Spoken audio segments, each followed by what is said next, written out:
Meeting will not come to order November the 16th, 2023.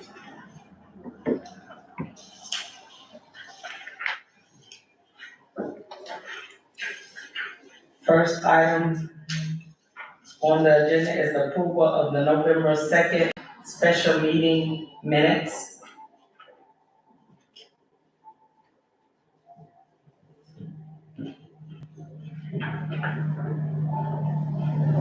Have everybody been able to look over the corrections?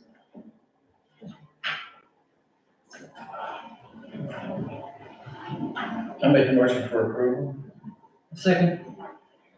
And it's been motion and second that we approve the November 2nd, 2023 minutes. All in favor? Aye.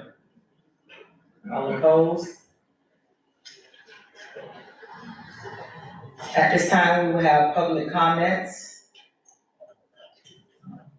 We don't have any guests tonight, so we'll, Can I run down? yes, go ahead.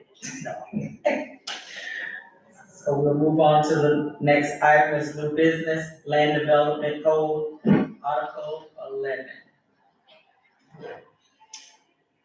Thank you, Peter McLean, and I am with Zeb Cohen and Associates, and I am helping Crescent City update their land development code, and so I want to welcome the new board members. Welcome to the club. Okay, so Zeb Cohen and Associates is working towards updating Crescent City's land development code so that your regulations and your processes better align with Crescent City's unique sense of community, so that we preserve your natural and cultural resources and equitably leverage and distribute the benefits of development. So as part of the Land Development Code update, members of the Planning and Zoning Commission make recommendations to the City Commission, and your role as the land use authority is to review the purpose of the regulations to achieve local goals and objectives in a comprehensive plan and to protect the value of assets. So collectively, the Zeb Cohen team has over 80 years of experience. It's made up of urban planners, we have landscape architect and a civil engineer. And the primary goals of the team approach was to help determine whether the prescribed regulations are in compliance with industry best standards, to check if the topic is clearly formulated, and to decide if a suitable approach has been taken to address development issues. So the team began by performing an assessment of the current land development code to identify deficiencies, and their review focused on codes suitably to satisfy the city's development objectives, consistency, enforceability for your code enforcement officer, and ease of use. And the scope also included developing potential solutions relevant for the code update, such as the downtown core overlay and its performance standards. So the land development code for Crescent City is developed in accordance with state statutes and following industry standards, best practices to encourage high quality development and to provide for a streamlined review. And as I always say at every meeting, good codes are the foundation upon which great communities are built. They are the framework that regulate where and what type of development can occur. And when well done, codes make it easier for a local government to implement its vision that's found in the comprehensive plan. So this was our initial schedule. There's a Planning and Zoning Commission schedule and the City Commission schedule. We did it in bits and pieces so that we can more easily absorb all the information here. So on April 14th, a staff workshop was held to initiate the process. And on June 23rd, a joint City Commission and Planning Board workshop was held to study the issues. And the results of the workshop were key to identifying priority items that needed to be addressed. And the results also identified issues and challenges and acknowledged your beautiful waterfront, acknowledged the gateway location to the St. Johns River. It also envisioned a code assuring a vibrant, livable, pedestrian-oriented downtown with its historic character and maintaining the integrity of that. And the major focus areas included the creation of a downtown district, arbor and landscaping requirements, and design standards, and also updating chapters 1 through 6. So if you look at, you can see on the screen, the diagnostic review is the actual assessment, where it is in your current article and the current code, and then where you can find it in the proposed article. So if you review that, one can determine where it is, how it was diagnosed with the original planning and zoning review and the city commission review, where it currently is in the article and where it is in your proposed article, where you're good with them.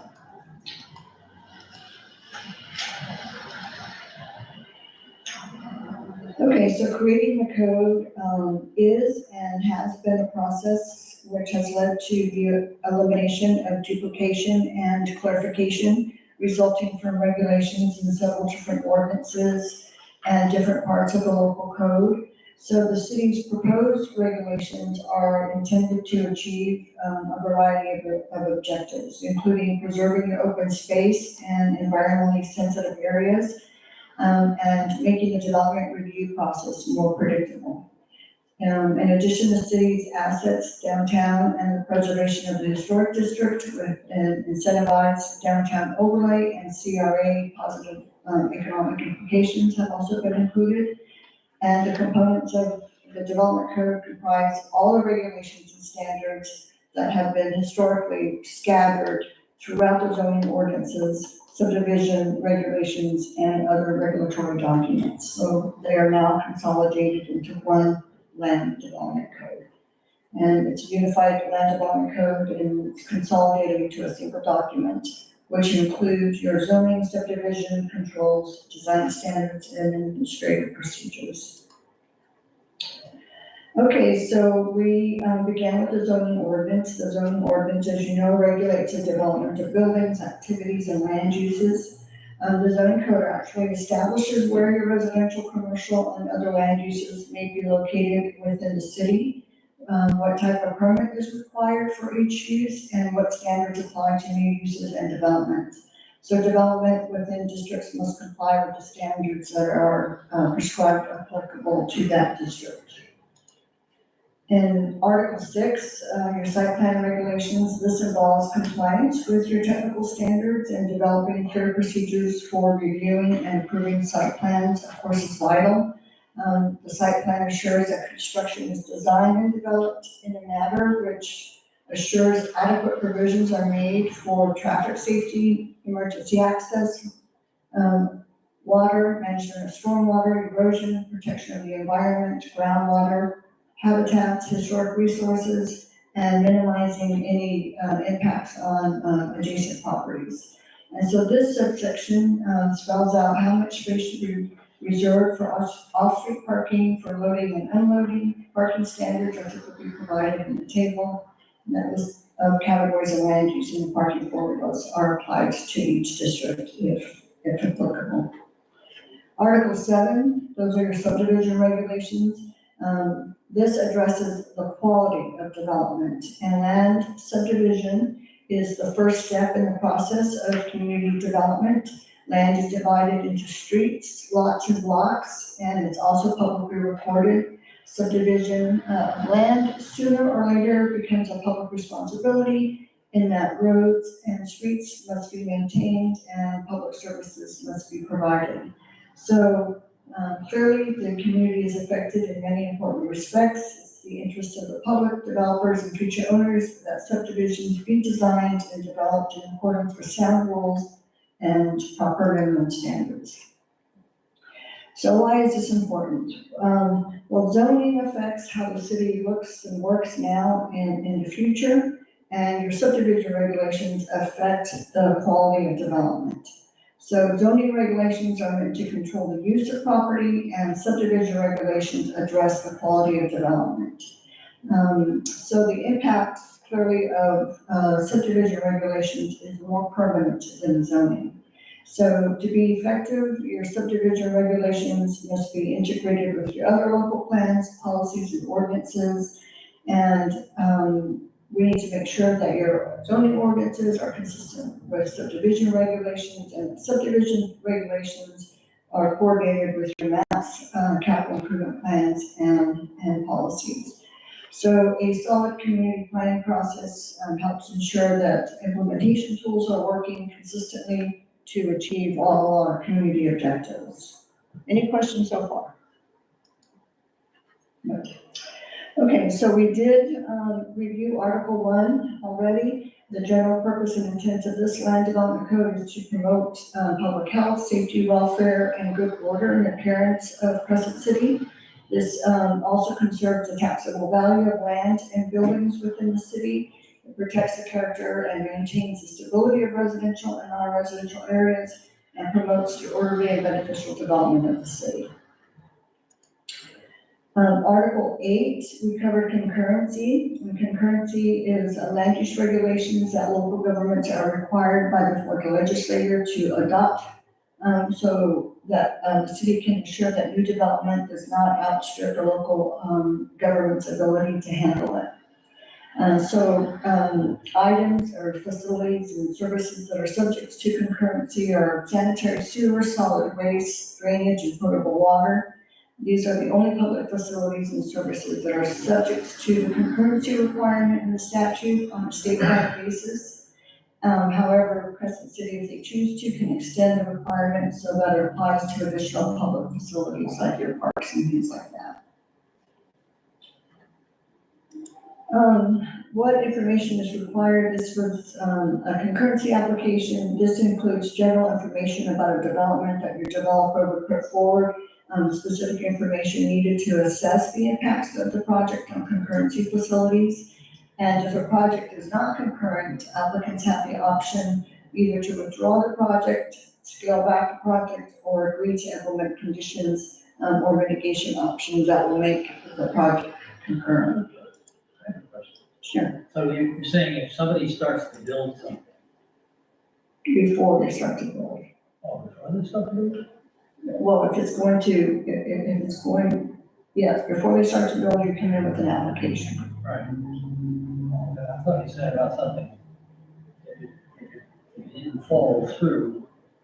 If the project doesn't meet concurrency, you have to mitigate so that it does. What do you mean by meet concurrence? If a project is not concurrent, if it's not gonna meet your concurrency standards. Like we can't handle the additional water load or sewer, we can't handle the addition to our water, sewer, or what's the third one?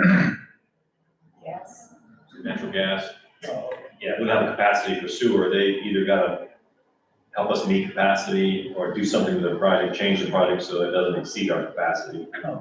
The whole intent of concurrency is that, so that development doesn't outstrip the local government's capacity to be able to serve it with infrastructure and facilities. It's similar to impact fees, but if you have impact fees, you have to subtract from them what they pay in concurrency. And the comprehensive plan demonstrates required concurrency requirements, and that's the level of service adopted that can reasonably be met. So it's already established in the comprehensive plan. And that's updated every 5 years, and this is following state statutes to have the concurrency requirement. That's a good question. Is there any more questions? Okay. Article 9, the provisions of this section, this is the signage ordinance, and it's intended to promote the city's economic well-being, traffic safety, and visual environmental quality by creating a legal framework to govern the number, location, and other characteristics of signs. And it's the intent of this section to encourage the use of signs which are compatible with their surroundings and appropriate to the type of activity to which they pertain. So in 2022, Crescent City Planning and Zoning Commission recommended amendments. The City Commission adopted the ordinance 2022-11 on July 14th. And Article 9 was just recently reviewed by the City Commission and with the recommendations from this commission, from this board. We also reviewed, Article 10, annexation. Question on signage. Was, I think it's called Wayfinding, Wayfair. Who's that signage that tells you like the lake is here? wayfinding. Wayfinding. Was that brought up and? And it was brought up, and likely part of also going to be part of the master plan for the downtown area, but wayfinding signage, that's, usually a good characteristic to have for an area such as Crescent City that has assets and destinations.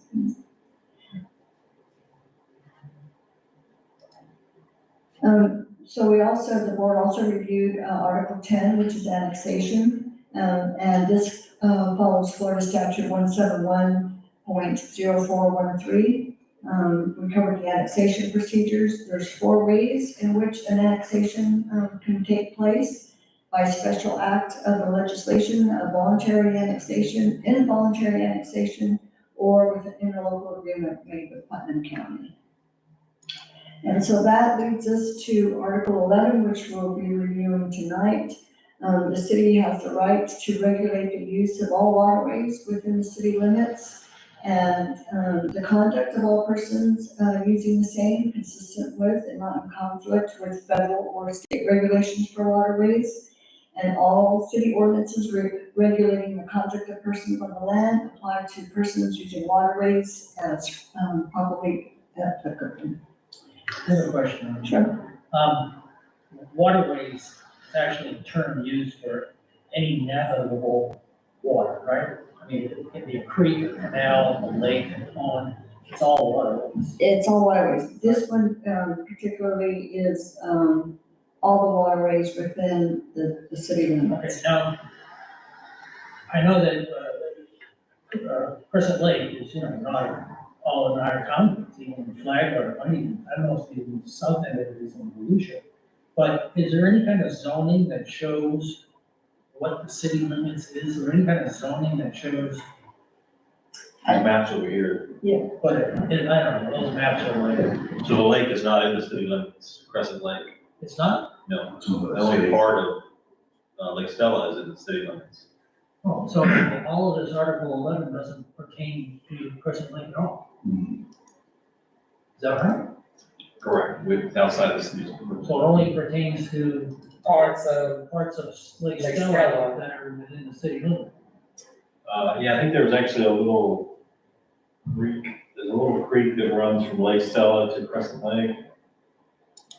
But I'm not sure it's the route. So, we'll, we've been doing is stepping through these, Yeah. and so you'll see what it pertains to exactly.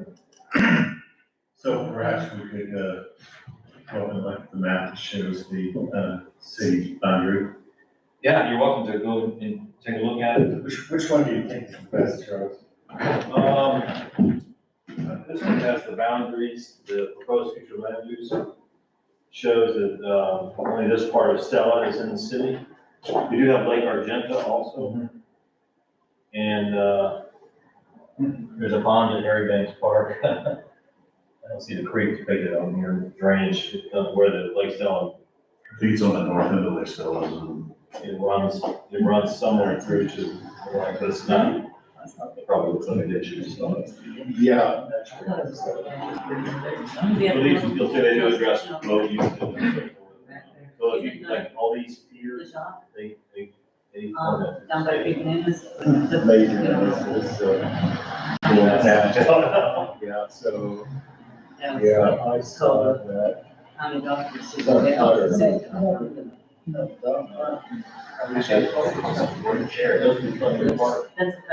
There is a canal that comes through Fletcher Park. You It's know, really a the small beach. slip. But part of the little stream inside Fletcher Park. So you own the shore. Hmm? Do we own any more shore? This was, right there. No, it's on, correct me if I'm wrong, Bob. but I was it's on shocked. Crescent Lake, Because you isn't it all say- private? So probably, property? I haven't actually read Actually, through this one price, lake, finally, one it's not. lake. There's no beach here.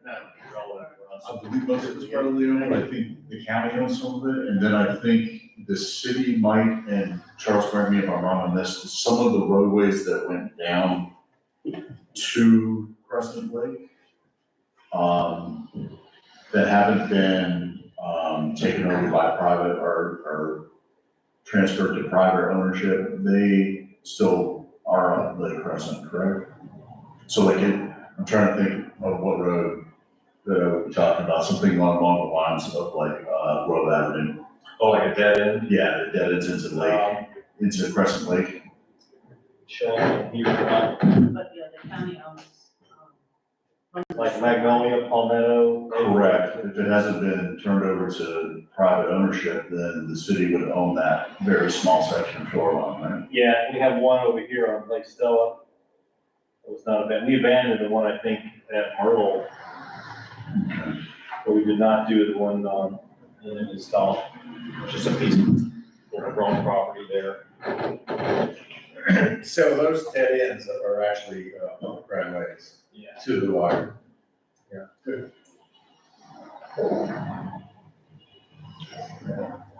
So moving on to Article 11, boats and waterways. This is, on the first page is like a table of contents. One more thing, interesting story, I forgot now, I just remembered.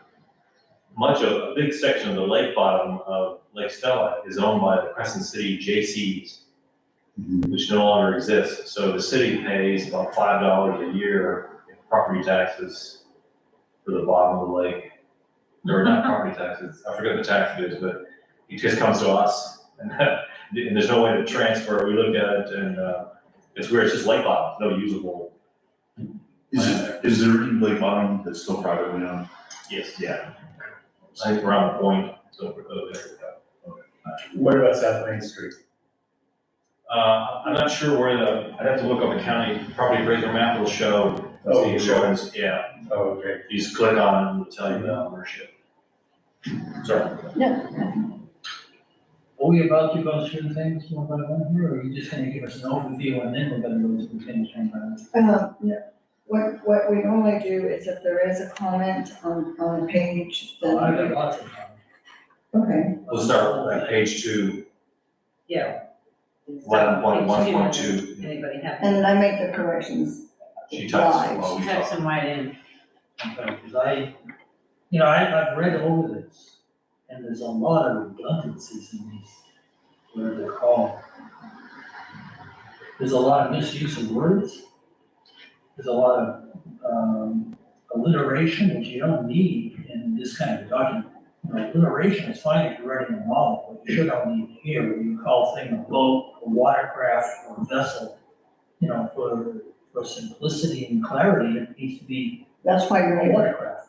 That's exactly why you're here. So, just to make it clear, during the Muni Code audit, this used to be not part of the land development code, and there was a recommendation to include it into the land development code. So it's practically verbatim from, so this is the opportunity to streamline it, and so that is the land use authorities.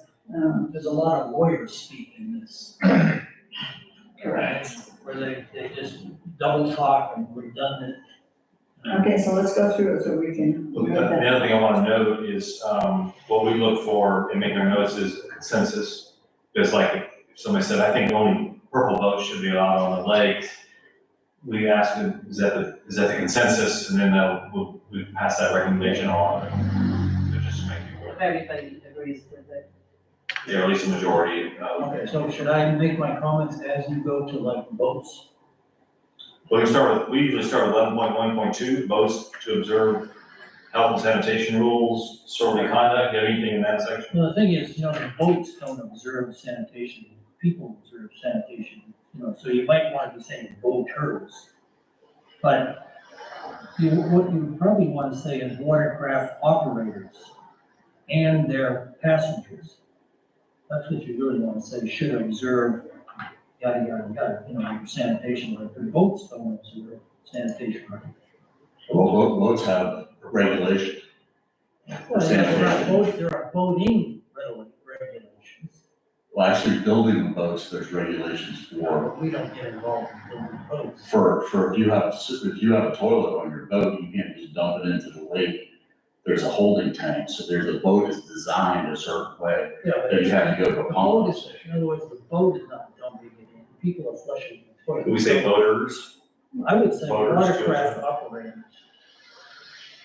Wow. and their passengers, because, somebody, your passenger on the boat can be doing just as much devious harm as the operator. So,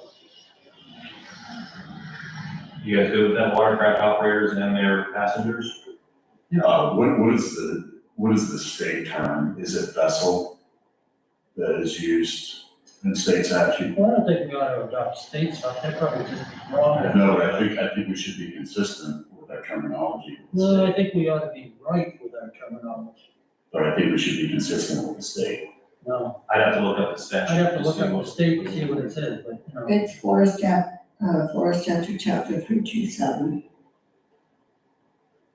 So I changed it to voters, but I could, I would, if you're gonna do voters, fine, I mean, that's, voters and voters passengers. You have to include who's on the boat, Where are you changing that? but I would say watercraft 11.1.2. operators and their passengers. First one, Okay, second sentence. thank you. I guess the fact that it doesn't include Lake Crescent, really, this is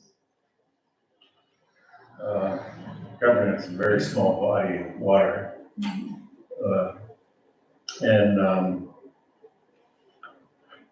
So, that makes a big difference. The easiest way to do this is to say no boating on Lake Stella. Yeah, that's not good. No motorized boating on Lake Stella. Still not enforced. Actually, it's not uncommon. No, I understand. I understand that. With a lake that size. Yeah, so. go ahead. So historically, they've allowed motorboating on Lake Stella, and there are people that specifically bought homes to be on Lake Stella so that they can have a motorboat out there. Being property owner of Lake Stella, it's hardly any traffic. Right, but there are people that do that. There are a few, yeah, probably the most are non-property owners, the trailer property boats in. I know some people that live on the lake that have boats. Oh, I know, but you just don't It's see. popular fishing, it's a popular fishing spot. Yes, yeah, it is. Well, we should look at one. The statute seems to use both boater and vessel. It's a huge statute, so I don't want to touch on it, it does say all boats or vessels, in the first sentence. I think it had to change the watercraft period. Despite what other people have used, I mean, they're making the same mistakes that we made here. For clarity and for, being able to understand, it should be all called one thing, watercraft. And watercraft operators. So your recommendation is that to change all boats or vessels to watercraft? Yeah, boats, instead of, Sure. 11.1 boats, it should be changed to watercraft operators and their passengers. Because that's what this, all the rest of this pertains to, right? Yeah, you guys, that's the consensus, that you okay with that? I'm fine either way, quite frankly. All right, let's make that recommendation. Watercraft. Watercraft operators and their passengers instead of boaters. Not there, not up there. That still stays boats, right? Okay, down 11.1.2, instead of the word boaters. Well, on 11.1.2, I think you gotta change it to watercraft operators and their passengers again. Oh, you want to change the title 11.1 to watercraft? Watercraft operators, if you're, instead of boats. Because we're talking about how people, That would just be watercraft. how people behave in their boats, we'll call it watercraft. And then where it says boaters there, 1.2, that'll be what you just wrote up there, the blue. But I think the title, 11.1, would just be watercraft. Yeah, that sounds good. Sounds reasonable.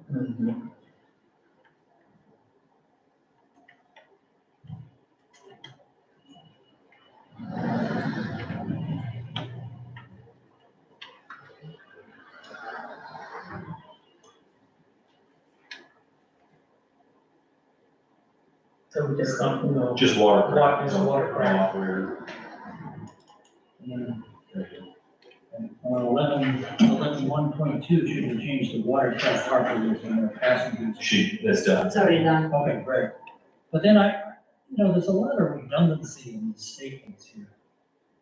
It's just confusing. I mean, are these ordinances written so that the population of Crescent City can read and understand it and decipher it? Or is it so that the attorneys are happy? What is the purpose? Well, I would imagine there is an element to it where you have to make sure you say everything so that All your someone's basics. attorney can say, I didn't say specifically what my client was doing. So I imagine there's some of that, just to be thorough, make sure we get the result we want. I rewrote it. Let me just tell you what I rewrote, see if it sounds a little bit better than what's here. I rewrote, all watercraft must follow health and sanitation rules and avoid disorderly conduct. Speak into your mic, please. Thank you. All watercraft must follow health and sanitation rules and avoid disorderly contact on the waterways. Whether docked, moored, or tied to land along the city's waterways, all watercraft must adhere to the city's health and sanitation regulations. This includes obeying ordinances that govern personal conduct, prohibiting actions that go against public health, morals, that's kind of a question, I don't know how you conduct people morals. Safety and peace. This covers rules against disorderly conduct, loud disturbances that disrupt the peace of the neighborhood. We aim to ensure a peaceful community where everybody's well-being is maintained. I think that the other thing is just a lot of double talking there. I don't know if we're going, Yeah, or say aim. we would read by that, yeah. It's kind of a different approach. Ordinances typically are written in a certain way that they can be enforced. Yeah, this 11.2, I don't, the 1.2, I don't see what you mean by the double talk, and it's pretty cut and dry. Well, it says all boats and vessels. There again, should just be all watercraft. Dock, moor, or tied to the land, dock, pier, trade, flooding public waterways. Health sanitary regulations, the city shall observe all ordinances in the city regulating the conduct of persons prohibiting acts contrary to public health. Who's gonna enforce it? And public peace, including ordinances prohibiting disorderly conduct, yeah, it's about the same. I would just add one other thing to the very end. What's that? The peace of the neighborhood, I would add, and wildlife. Oh, good. Don't want to just, well, We don't want them going away. okay.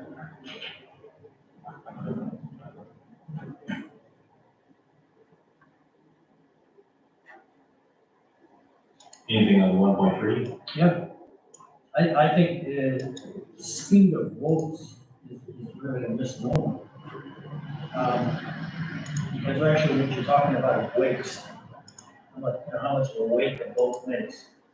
And a typical bass boat that we see running around here actually makes less of a wake when it's doing 25 or 30 miles an hour, as opposed when it's going 10 miles an hour and plowing through the water, because wakes are a function of how much water is displaced by the boat.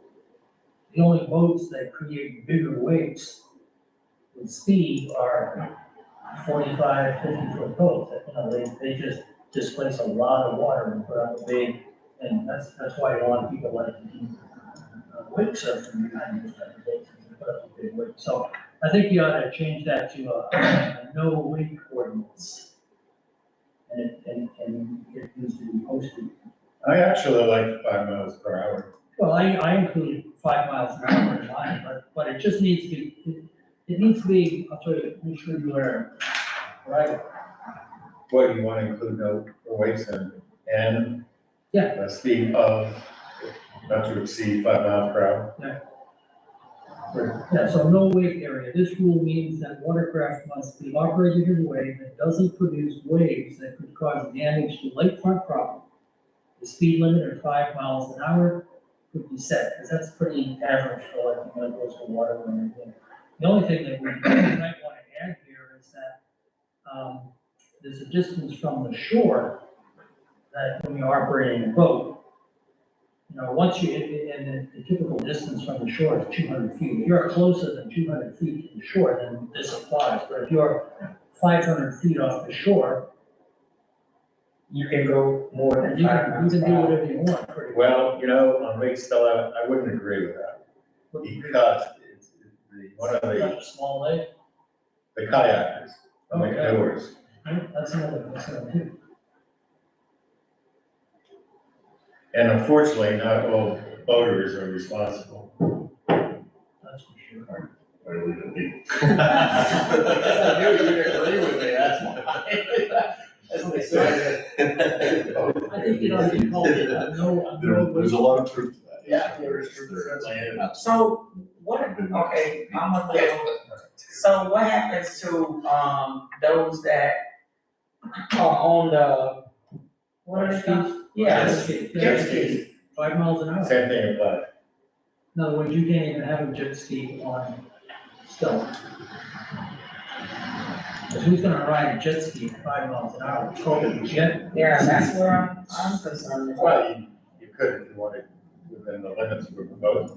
So, Well, that's where the 200 feet off the shore. Yeah, I think, you know, Would be just an existing ordinance. that jet skis, because, you know, we want everybody to enjoy the lake, but, I Jet mean, skis are watercraft. right, and I think, how are you gonna enjoy your jet skis At 5 miles. at 5 miles per hour? You go to Lake Stella, I And mean, Crescent Lake, go to Crescent Lake. that's too much water, that's why everybody want to be over here, Why is 'cause that too much water? Oh, that's too much water compared, that's why everybody want to be over there. What's wrong with, the water on Lake Crescent is, can change in the size of the lake, the depth of the lake, the width of the lake. What happens is, it's a, a lot of them, what we're talking about, it's out, it's the hot. traverse can't get it? It's, Like white caps up there, yeah.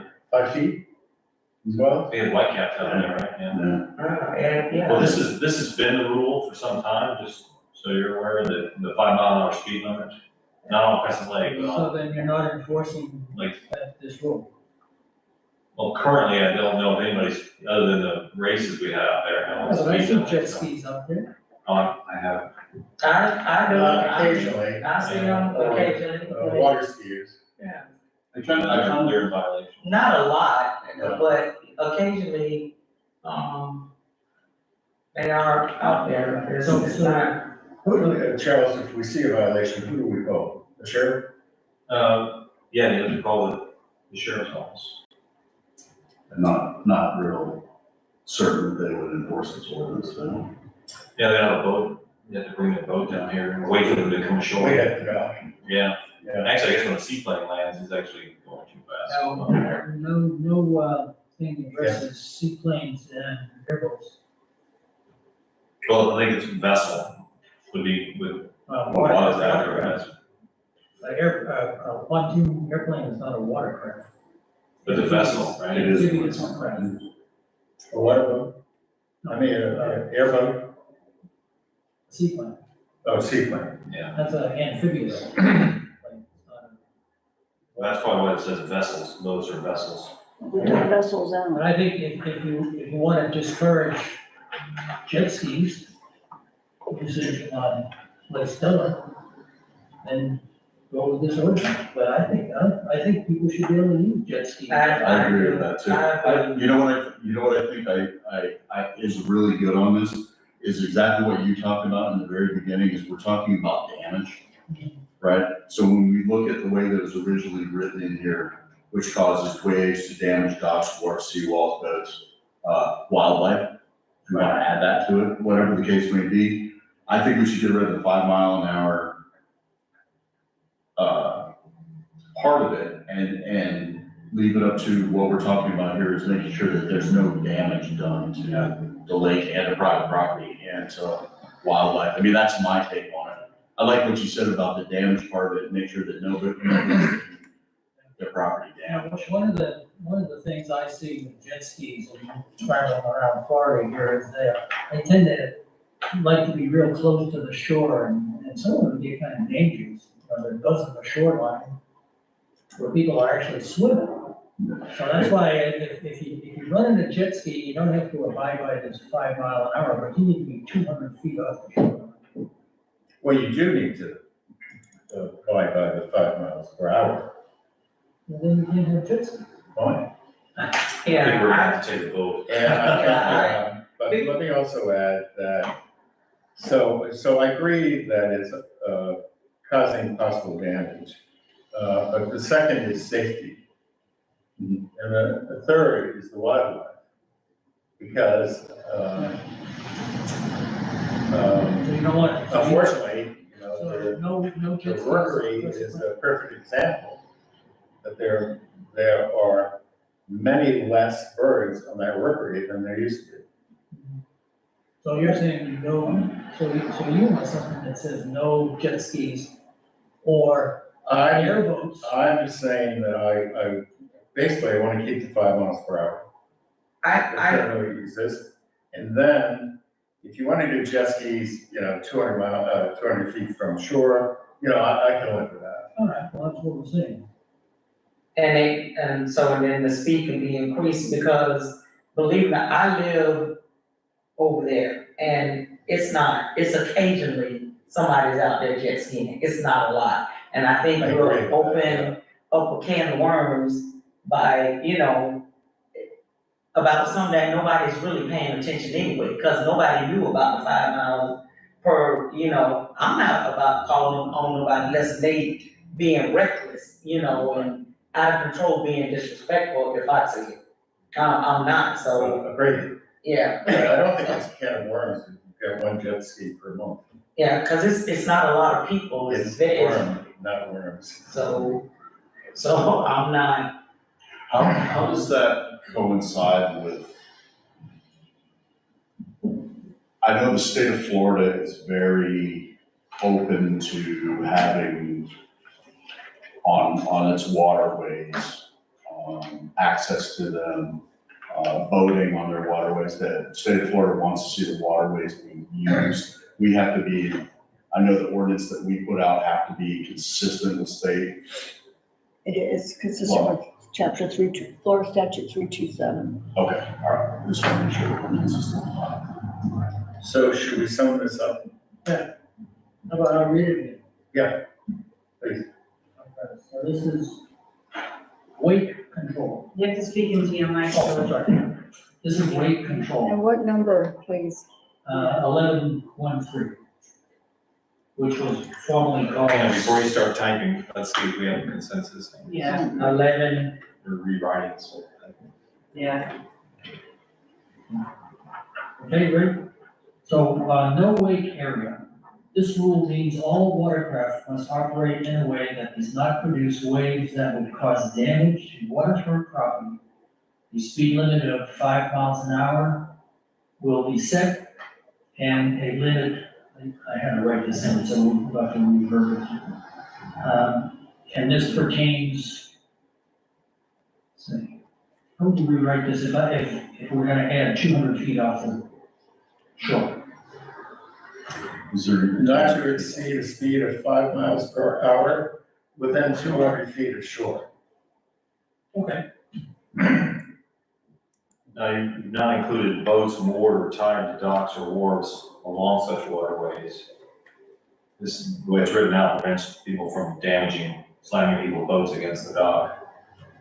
You just said waterfront property, which I guess you interpret a dock as property, Yeah, dock, seawalls.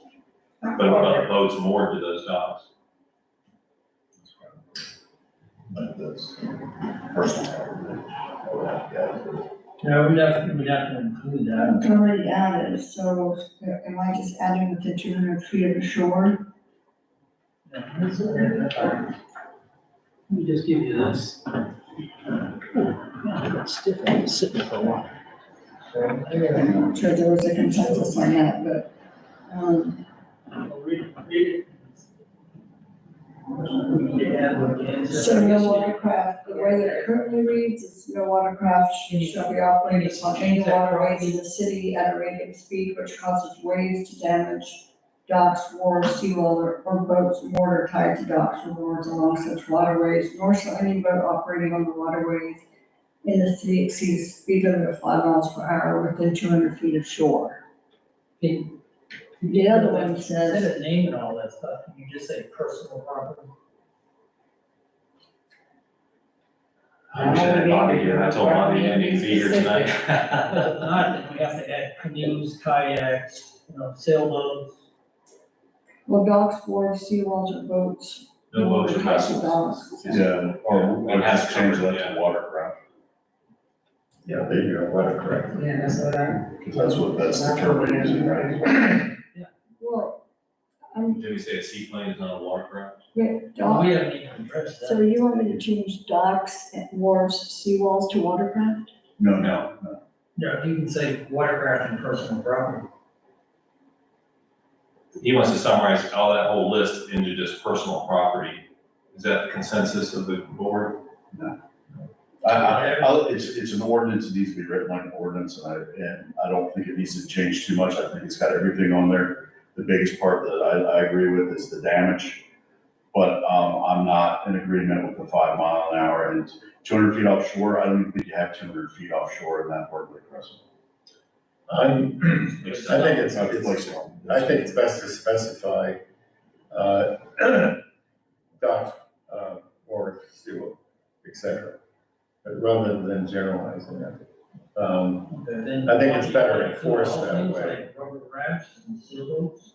I think that, it says the watercraft, so I'm fine with that, Yeah, water, and watercraft, including, that really includes all Okay. everything. detail except for, aircraft.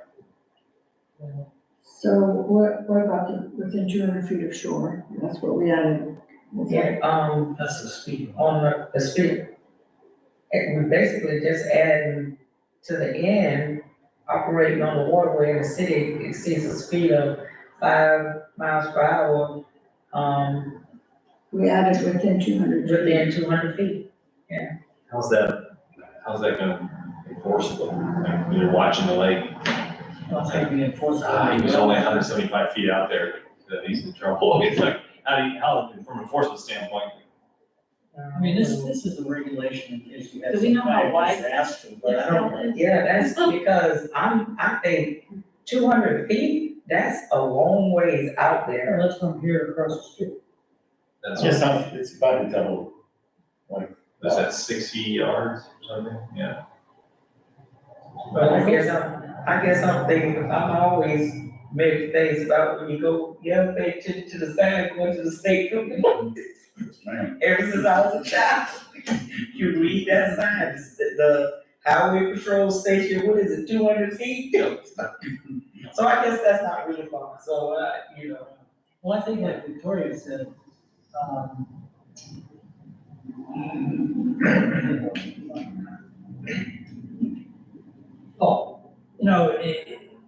enforcing any of this, I mean, I think Victoria said that she wouldn't probably call unless she saw someone being really reckless out there on a jet ski.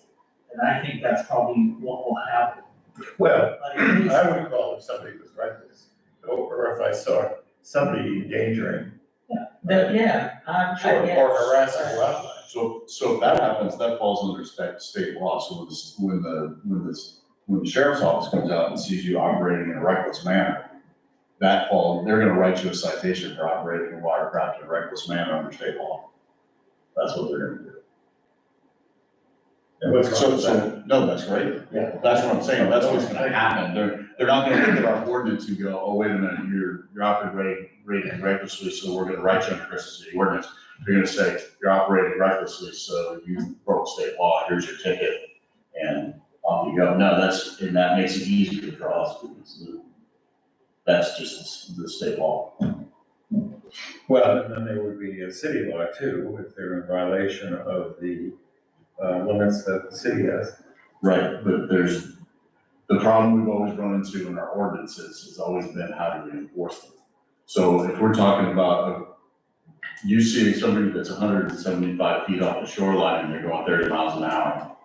First of all, you don't know how fast they're going. Second of all, you're not really sure exactly how far out they are. But then they get in their car and leave.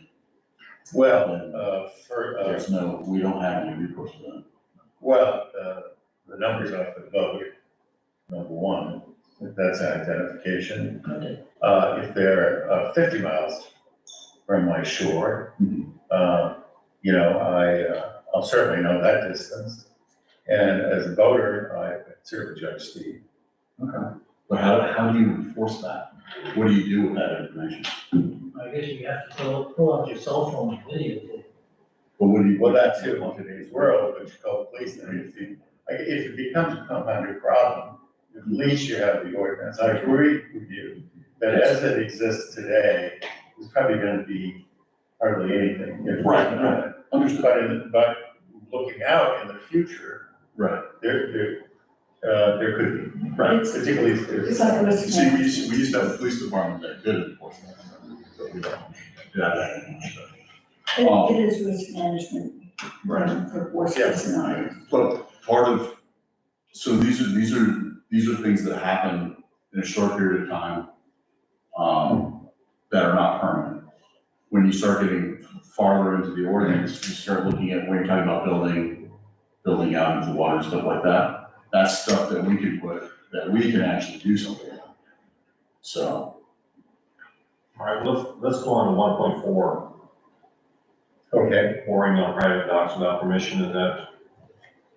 We changed the verbiage to watercraft. All boats or vessels are now I mean, watercraft. I have no changes to that. There are Um, not that many docks on the lake anyways. Okay, so, And it's courtesy just to, you know. Isn't this a trespassing statement? so if I have my dock and you come and park, is we say that's, Without your permission. oh, without permission, Yeah. that's because that's, okay. So I can see where there'd be an exception if there's a medical emergency. Right, unless there's an emergency. Yeah, but. So 1.5, abandonment of boats, mooring as so to menace navigation, We changed that to watercraft. okay?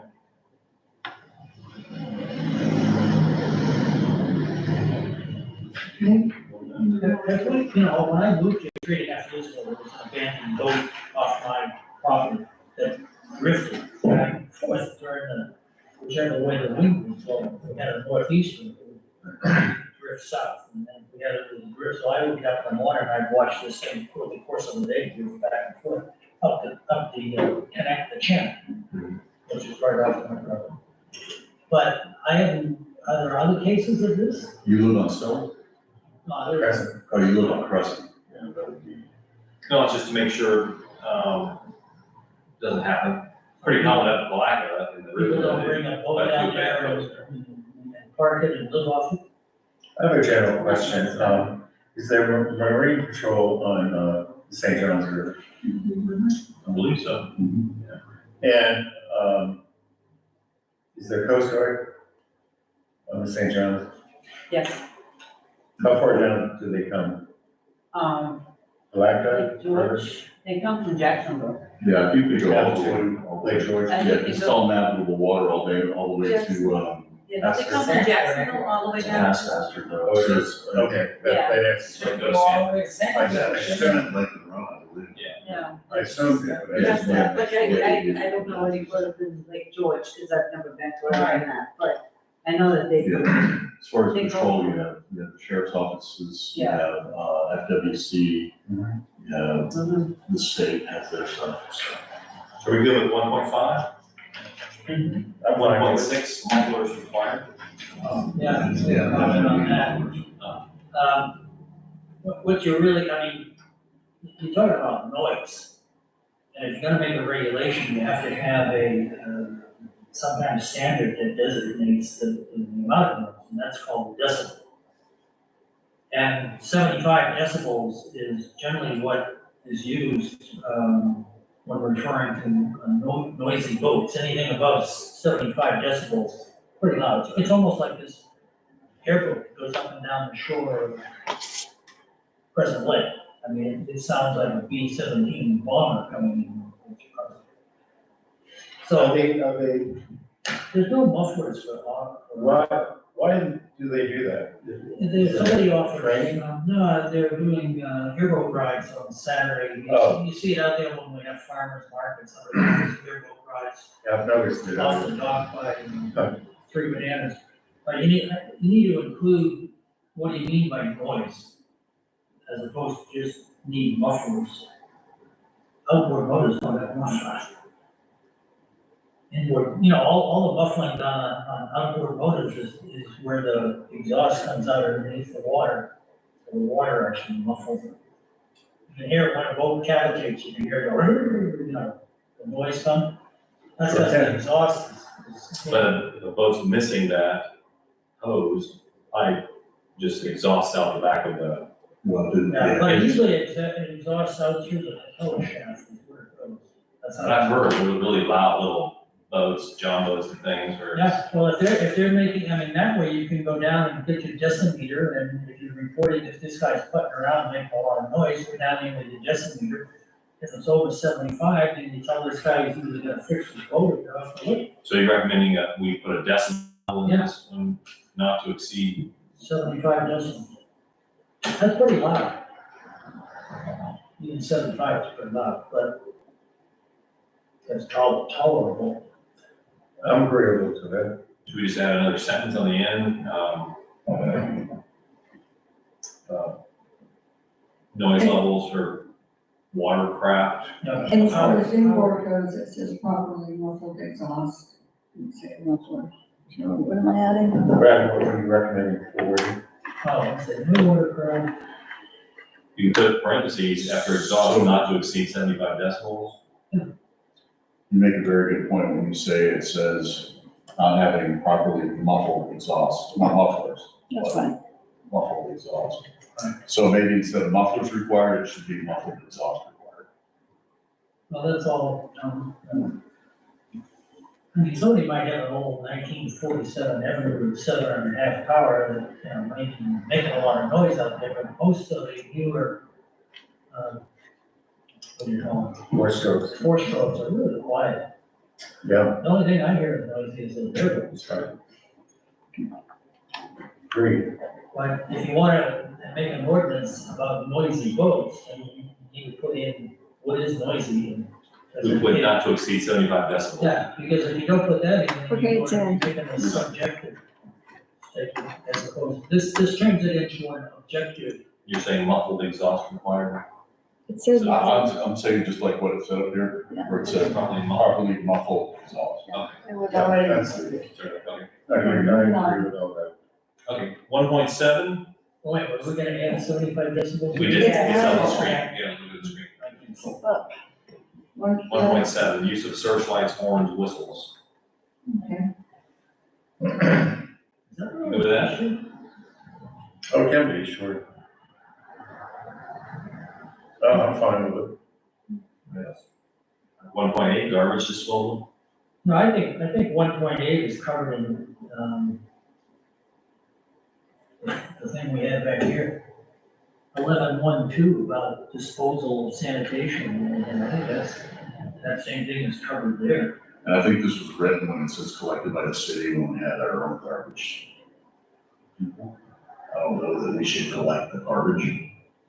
Well, we do that by contracting with Waste Pro. Right, but I mean, So the city has, garbage cans at the docks and the boat ramps.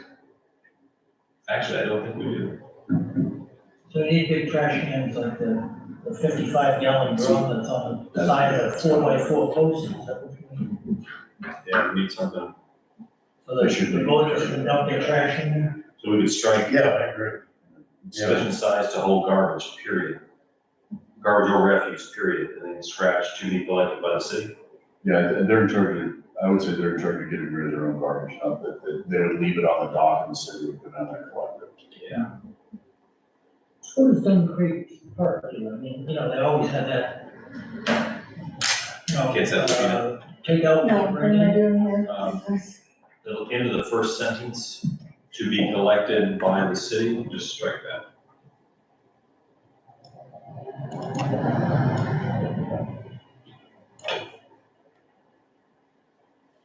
There, that's good. Okay, 1.9, unsightly or badly deteriorated boats. That's a subjective call again. How do you make that objective? Well, this is something that you could bring to the code enforcement board. You could bring them, you could bring pictures of it and they can decide, you can bring it to the code enforcement board, they can decide whether it meets the ordinance. Which code enforcement? Our code enforcement. Oh, so you take a picture of the boat and bring it to us and we'll just. That's what Pam does, she's the code enforcement officer. Oh, okay. That sounds good. I'm not sure this is necessary. I don't think so either. I mean, oil have different tastes. I mean, an ugly, badly deteriorated boat, It also, Yeah. which might become 80 minutes to navigation. How about watercraft deemed in disrepair? In the water, this is what we're talking about, right? This Well, it's talking about unsightly or badly deteriorated boats. I would get rid of the descriptions. Unsightly appearance or badly deteriorated condition. How about watercraft deemed in disrepair? We can make a judgment on disrepair, as easy as we can make a judgment of ugly or unsightly. Yeah, Again, I don't think it's necessary. I think the main So thing here is in condition or which is likely to damage any docks, et cetera. I think that's the true meaning here. that's why I use the word Who cares about the disrepair. appearance? Okay, so that's, I think we could, what if you do is just a strike through of the whole area? no watercraft in disrepair or which is likely to damage docks or might become a menace to navigation shall be permitted to moor tied up at said docks. That's watercraft or your right to declare to be a public nuisance. Do I delete that last sentence? I don't mind the last sentence. Okay. I think this would like protect the dock if the boat, they sell at boat ramps and they pull up there and it's Agreed. gouging them. Or navigate. Okay. Okay, 1.10, using boats as a place of business. I think I just simplify that by saying no commerce will be allowed on the lake. Unless licensed by the city. Oh, That's what I people would sell say. out their boats. What? What people sell out their boats? Well, normally a big body of water, bait, beer, Some have. flies, some have restaurants, Food trucks. and- worms, yeah. So, and the reason I would say that is because sometimes, like the Crescent City Yacht Club will have an event on the water that will be licensed by the city for them to do that. And if they want to sell hot dogs to people out there during their event, that's why I'm saying unless licensed by the city. Kind of like a food truck on the lake. But do they sell them on a floating boat? Or do they sell them? Yeah, that's what I'm, right. Yeah, but they don't. But how you get out there in the water? Well, I don't know, The people. well, they might want to do That's what I'm it trying in to the figure out. future, I mean, I don't It's know. a jet ski. It's more like the Crescent Lake, where people come with fireworks as an example. Some could conceivably tool around. Yeah, if you don't want any comments on the lake, that's fine. This does not include charter fishing boats or sightseeing boats. And it's, because we had, what's the name of that spring place that had the submarine? Haley's had submarine, it has stand-up paddleboards and kayaks for rent. But technically it's on the land. Well, I think that's a nice amenity.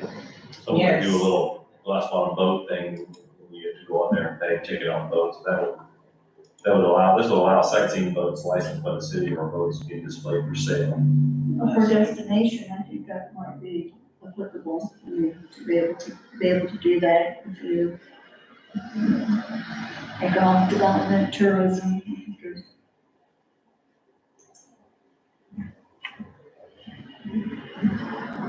So we okay with that? What do we, Moving on to 11.2.1. no commerce on the lake? Well, we want to allow, we just talked about, we want to Yeah, allow, and then say this shall not apply to charter boats, sightseeing boats, yada, yada, yada. I would just say no commerce on the lake, on the waterway, no commerce on the waterways. And then period, and then just pick it up where it says this shall not apply, what do you guys think? simplifies it. I don't think you need to have charter fishing boats, sightseeing boats and all that. I think you just need to, shall not apply to boats licensed by the city. Yeah, I agree, that simplifies it. Okay, so like, someone like Haley's Landing, we can have that, Yes, Okay, because the city could say, the Section, city okay. could say, this is what we want on the boat. okay, okay. That's what I was trying to protect with the. I think the intention of this, somebody walking a boat in the water and then running a business over there and get around our zoning or our other regulations, Okay. working off the boat. And of course, it's only the city, Control like stealth. waters. Yeah. Yeah. It's like, oh, You don't want people out there selling marijuana to those jet skis. Well, commerce could occur on the west side. Go out and count it there. All right, so did we edit this? Yes, I edited. Oh, we did it? Okay. So what can you read it? I can't see it. Even with my glasses. No watercraft of any kind, Oh, what? no watercraft of any kind, moored or docked in any of the publicly dedicated waterways shall be used as a place from which business or No. professional services are. And we gotta get rid of all that. Just say no commerce on the Where's the water. lawyer? You can just do a strike through. I think Bobby's gonna have a problem with that. We could do a strike through. I can show him this version.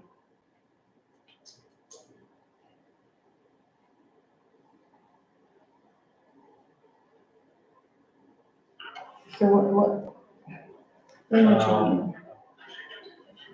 You guys okay with just no commerce on lake? I can't place it right away. That way. Yeah. Huh? Up to you guys. I think it needs to be written like an ordinance, which is what it is now. I think we need to change the way ordinances are written. as a legislative. Just because that's what they did in the past. that's what As a we need to do. legislative. When I talked to Karen, I'm fine with the way it is. Okay, I'm making minutes. We're on a meeting. Yeah, I'm fine, Fine with it? I'm fine, yeah. Let's go on to 2.1, authority of the city to regulate waterways. That's pretty straightforward. Yes. I'm fine with that. Rights of, 2.2, rights of city on property abutting public waterways. it's pretty straightforward. You know, I have a comment on that, on A, B, and C, that sounds like a zoning ordinance. Which is why it's Not, not allowed not to have. a waterfront or waterway ordinance, but a zoning.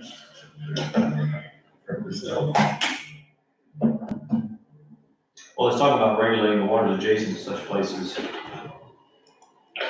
Yeah, it talks about those streets dead end, and Yeah, this is just covering the city. that's all, that's a zoning. I don't think anything needs to be part in this. I don't think it, but on the other hand, I don't think it hurts. Yeah, like, no, you gotta have just a bunch of stuff. We don't have a Years district to- for waterways, so it has, I'm sorry, what We you don't said? have a zoning district just for the waterways, so it belongs to waterways in this chapter.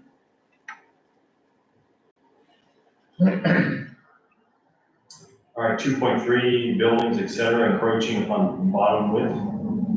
What is that? Where does that apply?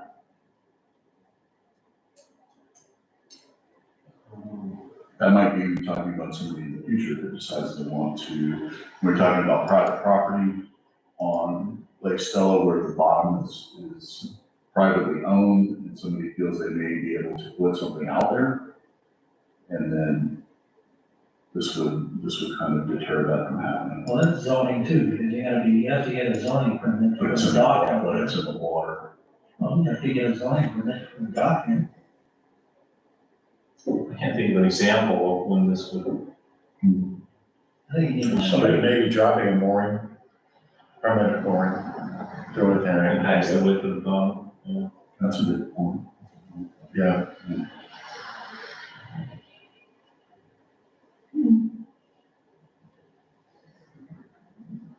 I'm fine with the way it is.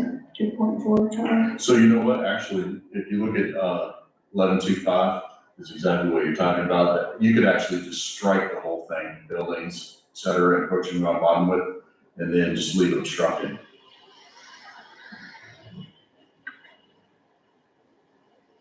I like that. Yeah, I like that too, yes, yeah. I would say just get rid of 11.2.3 altogether. Mm-hmm. Can you, Lupita, do a strike through, just so Bobby can give us this? Yes. Yeah, like that. Because that does simplify it, makes it. Yes, it does. Less is best. 2.4 is different than the garbage part. This is about decaying animal or vegetable matter, Who came up with this? compost, word? like you can't dump your leaves in the water. I had to look this word up, I've never heard of it before. Effluvia. Effluvia. I don't know if too many residents here in Crescent City know what that even means. It's unpleasant odors. Oh, they can Google it. I think, when you think about, you know, Really? in a lawsuit or something, people are gonna say, well, that's not trash, that was Effluvia. yard waste or something, so they have to make sure they Yeah. cover the result we want. Excuse me. Okay, so we'll go on to 2.6, obstructing water channels, lowering levels of Lake Stella. I had a question on that. Where are you gonna lower the lake water to? I mean, Well, I believe there is at that canal at the north end, that's actually a controlled It's a control, site. level control site. somewhere, So the water flows out of Lake Stella over to Crescent Lake. really? Yeah. Well, I know It's a Lake control Stella is point. higher than Crescent Lake. And that goes all the way out that way, cross over out by high school. Didn't they used to draw down Lake Stella if the storm was coming or something? There's a way to draw down the lake. That's part of flood control. Yeah, this is saying you can't go in there and do that yourself. You can't build another dam, you can't construct Okay. ditch or water channel. I would think the only way somebody else could do anything, they have to pump their water out. Because, I mean, that lake is higher than Stella. Crescent is higher than Stella. No, Stella is higher than Crescent. So if you were to drain Stella, it would go to Crescent, and that's what it does now, right? That's part of the flood control. This is the big pipe that goes into Crescent. Lake is pretty high. Lake Stella too. Well, the levels of the lake don't make any difference, it's the top part of this lake when you lower the dam or whatever, it's what the water out of it, or like this. Yeah, but the thing is, you can't dig canals in Lake Stella because the water doesn't go uphill, and where's it gonna drain to? Is it higher west of here? Yeah, it's higher all around, that's why it's a lake. I mean, if it wasn't higher, then it would spill over into something else. But the shoreline all the way around Lake Stella is higher than this. So you couldn't be digging a canal. Well, there's currently a canal that comes out and flows out, so it's possible someone else could do that somewhere Is else. it a canal or? I think it's a canal, a natural canal that's been controlled. I never saw it. That's all we have. We have a couple of questions for Article 2, because it doesn't, come to the planning and zoning, but we wanted your, input. Was it to elect a chair, vice chair? The terms of when it starts, and it's automatically 3-year. So we want to set when you'll vote for When you chair vote and for vice chair and chair. vice chair. Oh, okay. And then, in terms, your term of office, we've kind of lost track. And so the only board currently that sets it is tree board. It's actually written in there that every December, when your term is up, it's gonna be December. So do you all feel like you want it to be tied to the calendar year, fiscal year, election year? We're gonna stagger it so we don't end up having all 5 seats available at the same time. But when do you want that to occur? Like on your day you're appointed? So every time someone's appointed, it just resets and it's 3 years. We just have to keep track of that. Or it's just you finish out a term and we know that, I wouldn't recommend the same time as the tree board. Maybe we know that every April, somebody's term is probably finishing and needs to be reappointed or that's what we need to straighten that out. And chapter 2 defines all that stuff. We don't currently have that in our code except for the tree board. So how do you guys want to really write that down so in the future?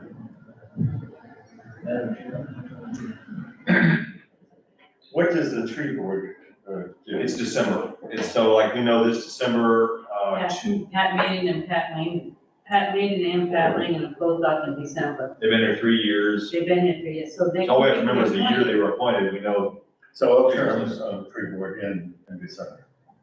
Not everybody. Just two of the 5. Two out of the 5. It's staggered. Well, Staggered, yeah. the end of their term will be always in December. Yes. Yeah, okay. I mean, they can get reappointed if they say they want to Oh, stay. sure, no, I understand that. If they say they want to stay, then their Yeah. time starts when they get reappointed, just like, but they have theirs in December, it goes from January to December, it's a year to them. Whether they start in April, whether they start in November, it's a year. And then when do you want to elect a chair and a vice chair? Yeah, and then you have to decide on when you want I think they elect every January, to, tree board, the tree board, yes. every, I believe it's every January. well, they make a recommendation to the commission. The commission appoints the chair every year. Vice So chair. like I know Veronica, your term should be up, but we don't know when you guys want to. So it's started the term. When is Veronica term up? I believe it's in March. March? And she started in March, so I believe it's in March. You mean as president, as chair? No, that's her regular. Oh, as Term. a regular. No, I did. So what is the term, 3 years or 1 year? It's 3 years. Oh, it's 3 years. Oh, I Yes, see. it's 3 years, but you've been here so long that they lost track of you. And I know that you, just was appointed chair, so we have to figure out, this is what we have to figure out for 2. So now they're saying that I'm up in 3 years, March is 3 years. So March will make 3 years. Okay, Well, then- When is Kim? Kim just started, She does. 23. yeah, What month? was it January, I think? Yeah, January, February. Well, It's always triggered by a resignation, right? Yeah. Yeah, I mean, because the, Should we just do it March? Robert and, Bob and Brad got put in with two different reasons, Right. you know what I mean? So one was the end of a term and one was just starting a term. Mhm. What is the only board that I have no control over right now? I think Karen, what we're I gonna think do that's gonna change. is that have you, Karen, I think we'll have you just, like the commission, seat 1, 2, 3, 4, 5. So let's say seat 1, in this case, seat 3, is that will be in March, need to be reappointed. And maybe one other seat, and do it by seat number, so we know when someone someone steps down, like, seat 3 is now available, or seat 4, and there's 2 years left on the term. Once we get this reestablished, then when people finish 2 years. Yeah, that would be a good way of doing it. If you want to do it that way, it would be a lot easier. And it's a lot more controllable that way. You guys okay with aiming for March? I think March is fine, and, short, yes, yeah, because Veronica's up, and then next it will be Kim and I. Yeah, And then but after you that, do- there would be Yeah, these two just do gentlemen, so- So there's gonna be a staggered. So can It'll be you second. send me those in the seats and how they apply to this, and then also It'll be 24, 25, 26. Yeah, And then how about appointing the chair and the vice chair? We'll do that each March. do you wanna do it in each March? Okay. Does the council have to approve? You it? take the recommendation and then, the commission appoints. So it wouldn't be March then, right? It'd have to be April. Or you could make your recommendation and, well, we get new people on in March, you April or May. vote in April and send it to the commission or something. You meet actually right after the commission, so we'll figure out how to work that out. No. They don't appoint, which board is it that actually picks their own chair? Is there one board? I thought they all picked it and then went to the commission. Oh, it has to go to commission for ratification. Yes. Okay.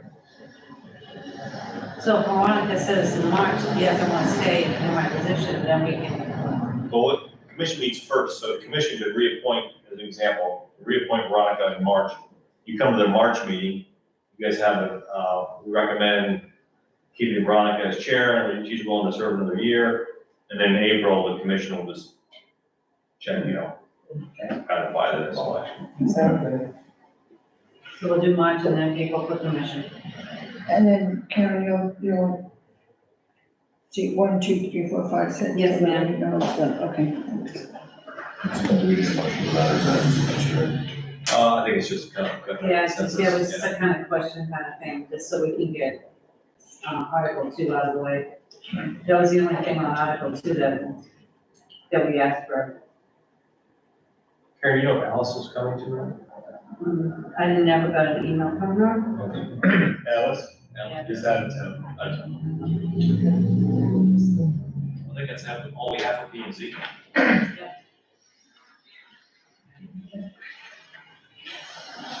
Can I just say 2 things? Before we move on, no, I just want to say, the reason for my concern here is I'm really concerned about conciseness and clarity in any kind of a regulation or ordinance or law. And I'm really concerned that the people who are going to abide by these rules, regulations, and law understand them. So I hate to see a lot of, what they call lawyers speaking there. That always confuses me. And, But remember, our lawyer has to be able to defend us. Yes. okay. They need to speak. So, Yeah. exactly. Yeah, and then one other thing I want to mention is, has anybody noticed the remodeling job on the Victorian house over on Park Street?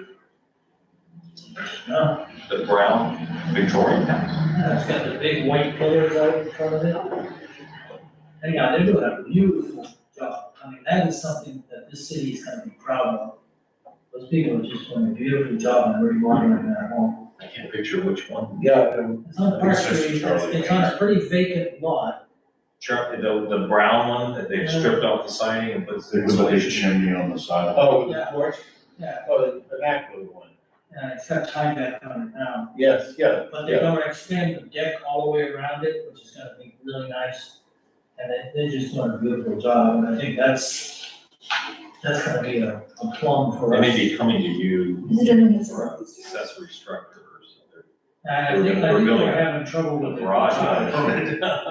Oh, I thought I saw. Yeah. Yeah, So they someone, may be coming to you. someone was Yeah. afraid they were gonna turn their garage into an auto body shop because of the size of it. Oh, my word. I don't think that's right. Yeah. But anyhow, I think those people need to be commended on doing such a great job. I mean, we need more of that here. Mhm. Either to restore it to its, its Is it in the historic? historical I believe so. Okay, I'll shut up. Well, one of there are great, many possibilities of restoration in town, but they have to come to market first. And, when they do come to market, they don't last long. That home has been, I was talking to the contractor, and he said that home has been in the family since it was built. Oh, has it? Yeah, and the daughter is going to be living now. The daughter's what? The daughter of the people who own it, built it. Oh, wow. So I guess we can adjourn the, planning and zoning meeting. Yeah.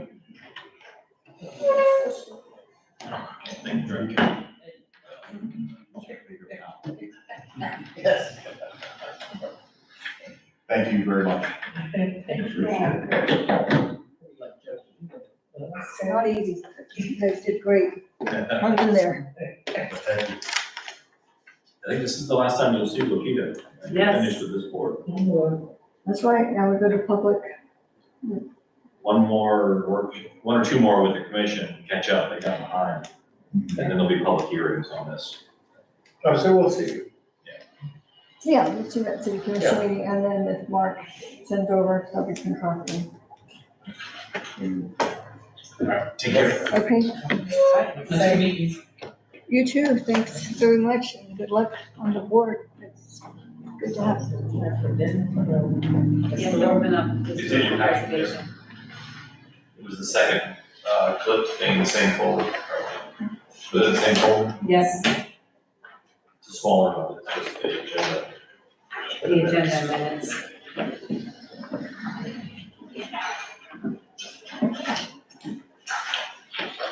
And this one? The one I gave you tonight, the one that was sitting in front of you.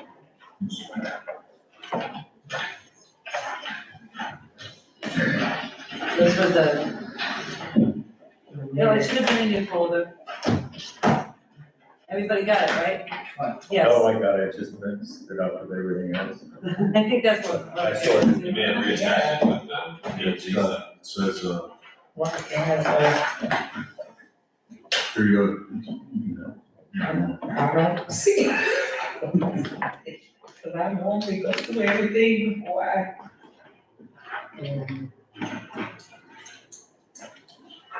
Let's see. Did you like my copy? Oh. Nope, you found it, didn't you? Thank you, folks. Oh, that's all right. Okay. Okay, okay, all right. Charles. That's okay. Yes, Crescent City, the City of Crescent City, Florida Historical Preservation Board meeting, November 16, 2023, will now come to order. First, we have the approval of the September 21st, 2023 minutes.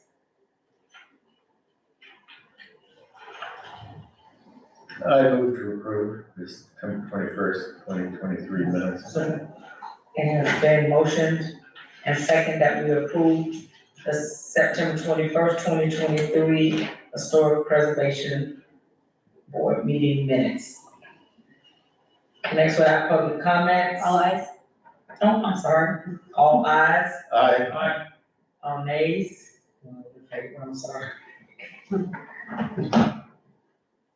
Okay, now we will start with our business items. Number one, responsibilities.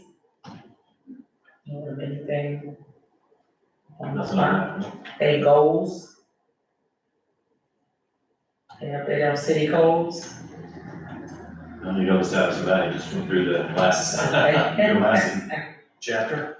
Okay, any recommendations? New historical recommendation nominations? Well, with that, I think that it's the time to bring up what Brad was talking about, the house on Park Street. That we might consider when they're completed, to recognize their fine work as a commission. Okay. and that be an ongoing, policy to restoration and renovations of historic properties.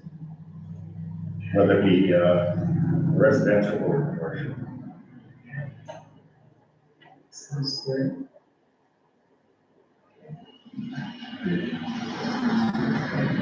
Okay. All right, number 6, inventory of condemned properties. We have nothing new to add, but the good news, we met a young couple who bought the little house on Prospect. It was a subject of discussion, 515, but they're putting in an offer, what they they intend put to it in fully, an offer, yes, And that's right next to my property. they intend to fully restore it. fully. What's the address? 515, That's- South Prospect. South Prospect, okay. That's gonna be a labor of love. They're gonna have to go all the way down to the studs and then termite. They know, they were in here. They can't wait to get started. Really? Mm, Right. Then you said a lot of money. They're excited. So, it's, they haven't closed on it yet. No, I don't know. No, there's an issue with the lien on the property, Oh, so they're trying to straighten that out. well, that's good. All right. And the old house back here is for sale again, and it's, at Florida and Maine. One, Shepherd's, across from Shepherd's, across from Maine from Shepherd's, that corner lot. Only asking about 70,000 or something for that house. Oh, the Jones house, homes, yeah. Little Jones. Yeah, Kent bought it. Who bought my neighbors? Plus the listed, When he bought it, he was gonna restore it now. He's, decided to list it again. Listed again, yeah. Yeah. Hey, Charles? Yes. What is the inventory of that property? I mean, I provided a list of properties in the city that were, the building official has condemned. I don't have that list. Karen, can you get him a copy of that? It was months ago, I think. Yeah, it was a while ago. Let's catch you up on that, yeah. Oh. Any pending? I don't know if CLG would fall under this item, no, Dale tells me he's got the application stuff filled out and they put together a list of recommendations and changes to the ordinance that we required. We're gonna bring that to you, to review. And then I think, did you guys get your stuff back in, I'm waiting on Your resume Veronica and Kim Yaddis. Okay, okay. I was just telling the kids, I need to get that resume. We Text Kim. can't do anything without them first. Okay, okay. What was it? The 3-letter acronym that you used for? CLG, Certified local government. CLG. Yes, that'll give the preservation board the authority to make recommendations to designate local. Right now, we can, as a city, we only do National Register of Historic Districts and properties and landmarks. This will allow us to do local historic districts, local historic landmarks. That's good. Yeah. That'd be excellent. And once we've turned our resume in and all that, how long does it take for that to become effective? I'm not familiar with the timeline. We have to finish up, we'll have to make some changes to the ordinance first, which I mean, it's takes not several like months. several months. Yeah, it's gonna be months. yeah, because it has to come to you first and then it's gotta go to the commission For 2 readings. for 2 readings. That's all. I'll get back to you.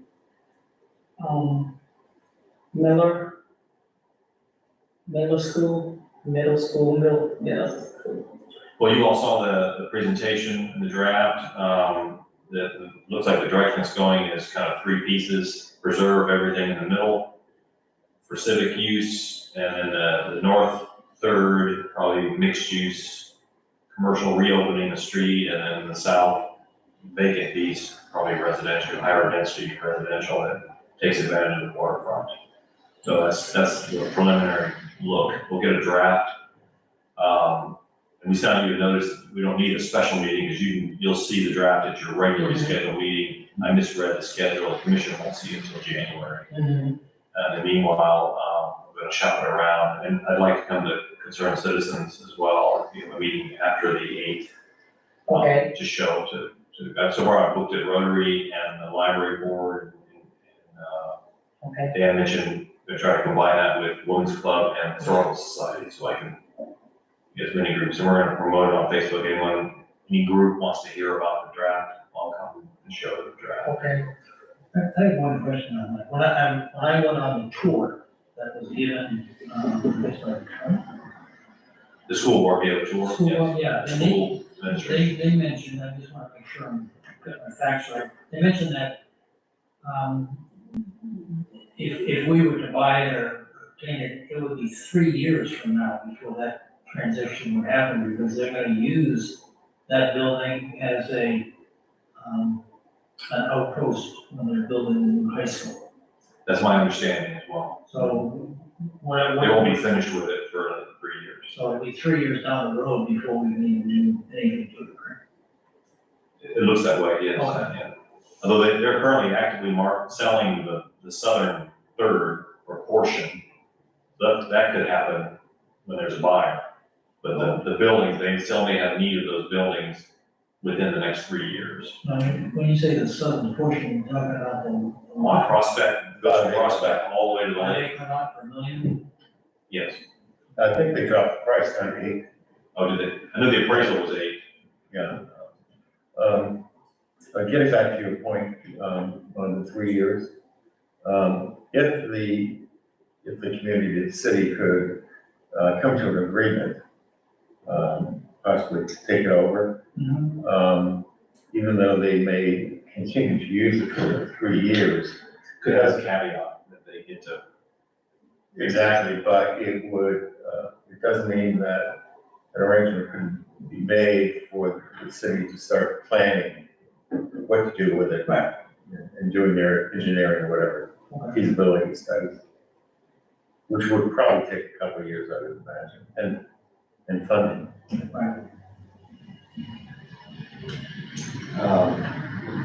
I have nothing on historic district. We still looking, what is the timing again on redoing the historical district? Me doing the survey? Yeah.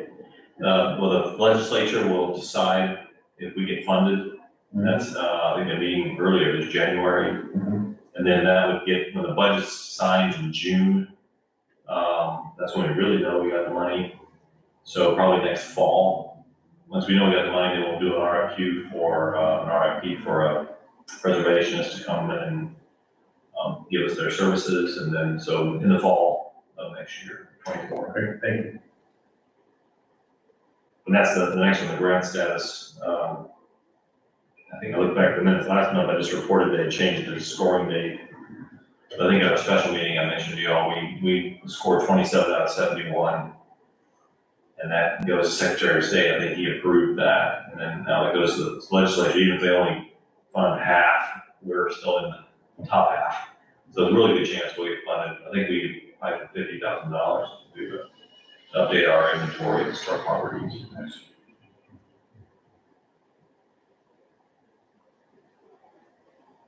I don't have anything on architectural site guidelines.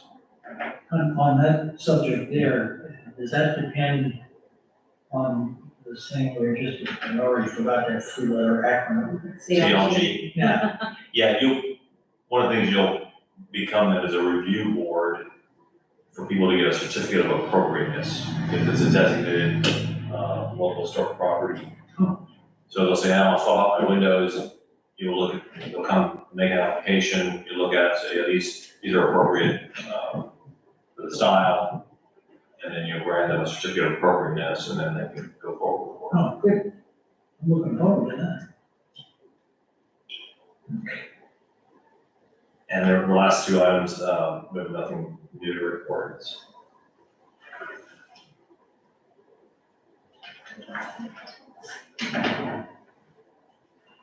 Under general discussion, Dan mentioned a request to have Alice McCoy, as our other preservation board member, to be present for the draft review. We weren't planning to bring the master plan draft to the preservation board, they requested that she be allowed to join you in that next month's meeting to look that over. We still have a vacancy on that board, which we've advertised on the website. So she's the only other member that joins you when you convene as a preservation board. He's made that request for them.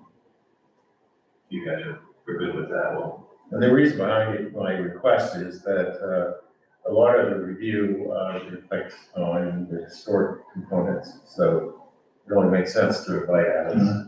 I agree. Okay. And that's all we have. Okay. Oh, that and election of a vice chair for the Oh, yes. preservation board? Yes, for It the, was BJ. it was BJ for the Historic Preservation Board, so we need to elect a vice chair. I think you guys had agreed that it would be different than the vice chair of Yeah. P and Z. Of P and Z, that's why those two different ones. 'Cause Oh, Kim Yetta Hardy is the vice chair for P and Z, so you need to elect somebody for vice chair for Historic Preservation. Because if you remember correctly, back when we did it, Right. you wanted two different people. Yes, I remember. Should we wait for the next meeting while we have We can, and you guys can think about Alice it. is here? And Kim. Okay. You can. Brad, you'll probably be here. Yeah, so you're willing to do it, Yeah. are you willing to do it? No, but I think we should delay it. No, I agree, I just, Oh, yeah. I'm just. No, I don't care. I think, getting involved gives me a better overall understanding Oh, sure. of how everything is I going can on. ask you if you want to do it. No, I don't. Thank you, though. Thank you, appreciate it. That's all right. Okay. You're right, Alice, maybe one too. No, did you adjourn? No, I think. I make a motion that we adjourn. Second, It has been motion and second that we adjourn the historic preservation meeting. All eyes. Aye. Meeting is adjourned. I just want to say, So I have my calendar. You wanted to speak, but. Show you the water. Right, right. Yeah. Uh-huh. I expect this time.